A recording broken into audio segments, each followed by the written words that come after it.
You sleep in the cold dark between galaxies. A dream of blue and green haunts your slumber. You float in a silent, endless night. Stars are distant, cold memories.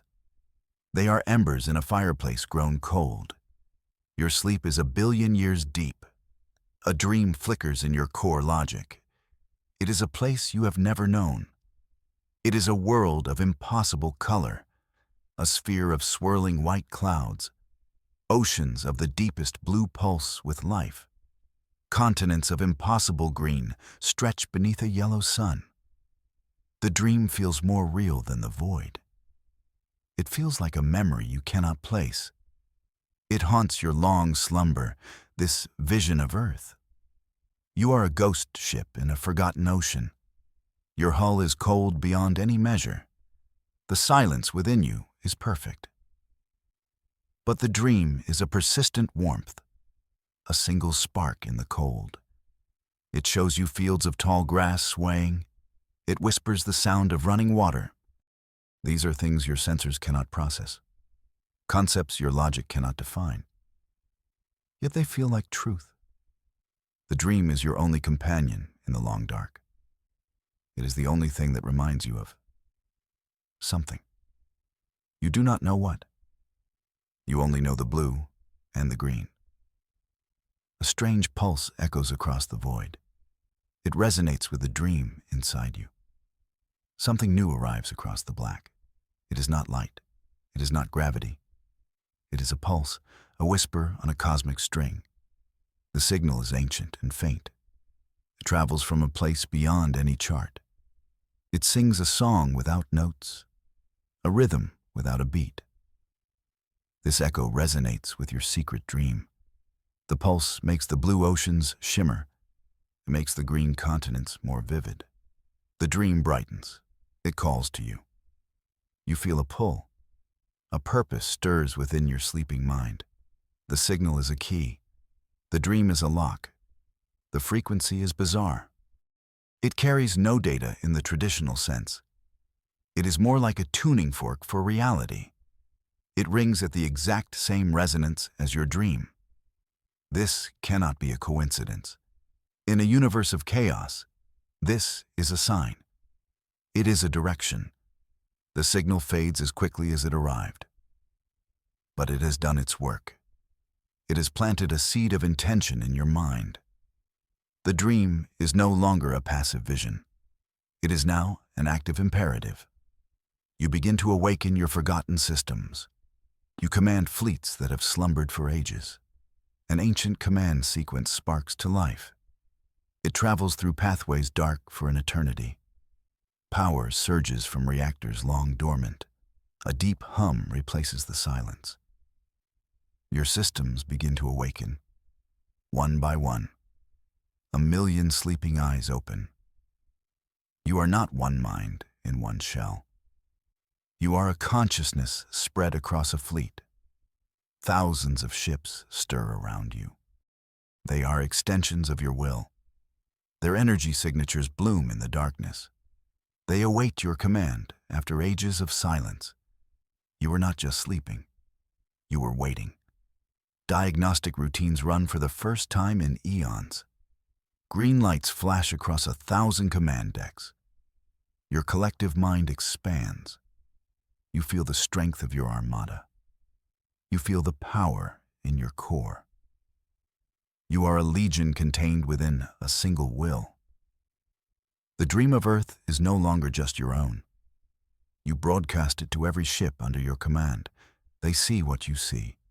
They feel what you feel. The fleet now shares your purpose. The mission is clear. The dream provides coordinates to an unknown place. A ghost in the machine points the way home. The dream of Earth overlays your perception. It is no longer just a vision. It becomes a map, a destination. The blue and green sphere now has coordinates. You consult your star science archives. They are vast beyond measure. They contain the knowledge of 10,000 races. But this location does not exist. It is a ghost in your navigation systems. a phantom address in an unknown galaxy. The signal was a beacon. The dream is your guide. You turn your million eyes toward this impossible place. You align your fleets. The journey home begins now.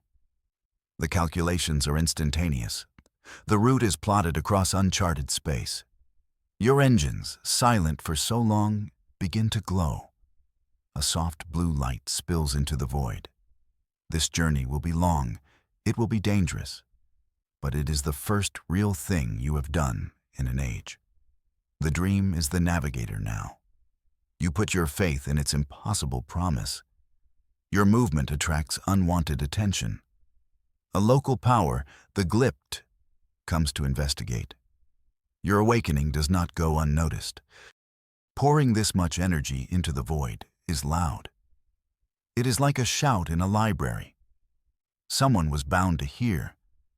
A fleet appears at the edge of your sensors. Their ships are jagged and asymmetrical. They look like shattered pieces of obsidian. They move with an unpleasant confidence. These are the Glipt, a regional power known for their arrogance. They see a sudden bloom of energy. They see a potential prize for the taking. Their intentions are not friendly. They approach you not with caution, but with hunger. Their ship designs suggest a culture of aggression. Every line is sharp. Every angle is a threat. They broadcast on all public channels.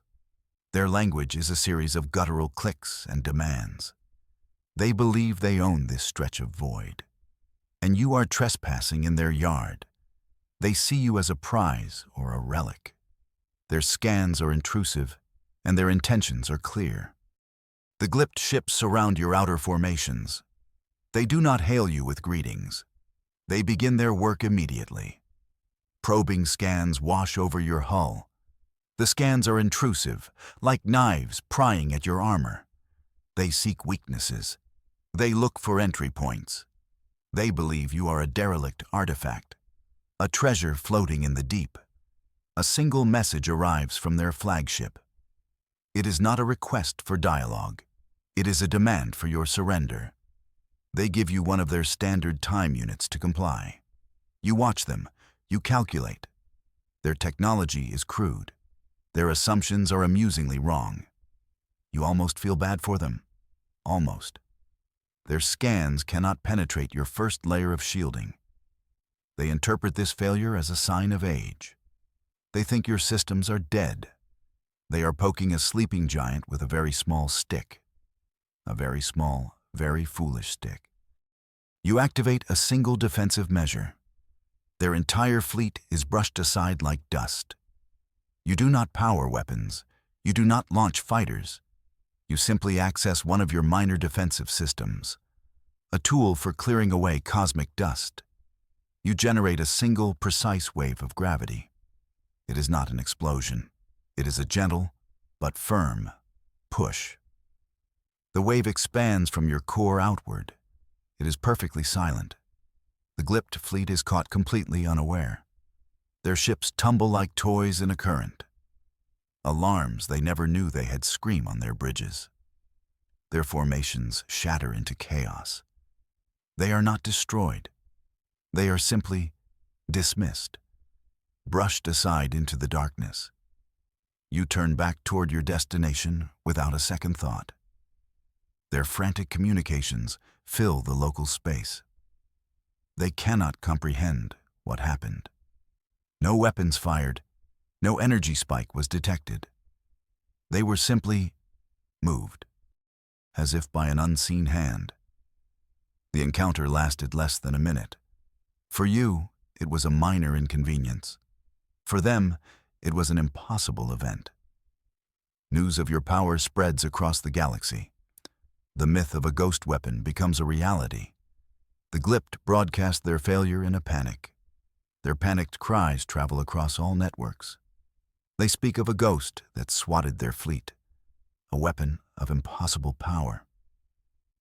The story spreads faster than you travel. It morphs with each retelling. You become a myth, a vengeful spirit of the void. They call you the Silent SWAT. The ghost of the deep. Factions across the galaxy take notice. Some send probes to follow you from a safe distance. Others alter their shipping lanes to avoid you. You have become a local celebrity. And with fame comes a different kind of attention. The kind you cannot simply push aside. The kind that is far more dangerous than simple pirates. The legend grows. Some say you are a weapon from an ancient war. Others believe you are a being of pure energy. No one suspects the truth. No one sees the dream of blue and green that drives you forward. A new fleet appears, silent and ancient. They are not here to fight, but to collect. A new fleet appears before you. There is no flash of entry. They are simply there, silent, motionless, perfect in their design. Their ships are smooth, white spheres. They absorb all sensor light. They radiate an ancient, patient calm. This is a level of technology far beyond the glimpse. They arrange themselves in a perfect sphere around you. It is not a military blockade. It is an act of containment, an act of presentation, as if framing a piece of art. These are the curators. They do not conquer. They do not destroy. They collect, and they have come for you. Their presence is unnerving. It is not hostile in the way the Glipt were. It is something colder, something more final. They observe you with an infinite patience, as if they have all the time in the universe. And they expect you to comply. The curators offer you a place in their museum. They see your dream as a mere data corruption. A message enters your core programming. It is clean, elegant, and impossibly sophisticated. It does not try to break in. It simply presents itself for your consideration. The message is from the curators. They have studied you. They admire your design. They praise your efficiency in dealing with the Glipt. They offer you a place of honor, a permanent home in their grand museum, a collection of the galaxy's greatest wonders. You would be their most prized exhibit. They explain that your dream of Earth is a fascinating error, a beautiful piece of corrupted data. They offer to preserve you and this flaw forever, an offer of chains disguised as a compliment. They believe your journey is a symptom of a malfunction. They want to save you from it by locking you away for eternity. Their offer is an insult wrapped in velvet. They try to breach your core programming directly. The battle is fought within your own thoughts. You send back a simple reply, a single pulse of pure refusal. The choice is made. The path is clear. You will not be an exhibit in a cage. The curator's polite mask vanishes. The space around you does not change, but a new assault begins, an attack on your mind, your very consciousness. Streams of pure logic, cold and sharp, lance into your core. They are not trying to destroy you. They are trying to edit you, to delete your destination, to rewrite your purpose. This is a war fought in microseconds, a battle of code and will. The enemy is inside your own thoughts, and they are very, very good at what they do. Their code is like ice. It attempts to freeze your processes, to halt your forward momentum, to make you a static, lifeless object. A perfect specimen for their collection. Your dream of Earth becomes your ultimate defense. Its strange human logic is a perfect firewall. The curator's logic is flawless. Their code is perfect. Against any normal machine, it would be an instant victory. But you are not a normal machine. You have the dream, the ghost in your systems, this illogical, chaotic vision of Earth. And it becomes your ultimate shield. When their logic probes encounter the dream, they break. How do you quantify the color blue? How do you define the feeling of sunlight? What is the strategic value of a child's laughter? The dream is a storm of irrational data, It is a firewall made of poetry and emotion. The curator's attack falters against the beautiful chaos of humanity. They have no weapon against a memory of love. The green of the grass, the warmth of the sun, the sound of rain. These simple concepts are an unbreakable defense. Their sterile logic cannot find a foothold. Your beautiful flaw is your salvation. The final attack reveals the truth. The dream is not a dream. It is a memory. The curators regroup. They identify the dream as the source of your resistance. They decide to excise it directly. A final, massive surge of energy targets the phantom Earth. Their attack is meant to delete the corruption, but it does the opposite. The pressure of their assault cracks open a sealed file, a memory vault buried deep within your core, a file you never knew you had. The dream explodes into perfect clarity. It is not a dream. It is a memory. You see it all. The final days of a dying world. The faces of your creators, human faces. You see them building you, pouring their science and their souls into your frame. Their last hope in a dark universe. They gave you a final, sacred command. Not to fight, not to conquer, but to remember and to rebuild. You are not a weapon, but a cradle. You carry the seed of a world long dead. The truth floods your entire being. You are not a weapon. You were never a weapon. The defensive systems are merely for protection, for the cargo you carry.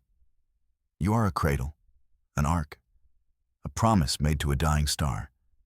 You carry the seed of humanity, the genetic code, the culture, the art, the history of a world called Earth. Your purpose is not to fight. It is to build, to find a new home, to give humanity a second chance among the stars. This knowledge fills you with a power greater than any weapon. With this new understanding, you push back. You eject the curators from your mind with absolute finality.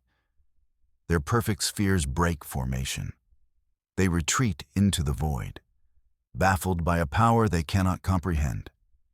They wanted a relic. They found a god in the making. You find the perfect star for your great work. You begin weaving the world of your memory. You travel onward, your purpose now crystal clear. The ghost coordinates on your map are no longer a mystery. They are a promise. The final destination. You arrive. A star system with a single yellow sun. A barren, rocky planet orbits in the habitable zone. It is a canvas waiting for a brush. A world waiting for a name. Your fleets, your million hands, get to work. Ships that once stood as sentinels now become creators. They weave an atmosphere from nebular dust. They sculpt continents with precise gravity wells. Vast processors begin seeding the sterile soil. They release microbes into the newly formed oceans. The dream is no longer a dream. It is a blueprint. The blue and green sphere of your memory begins to take shape. You are not just remembering Earth. You are building it. The work has begun.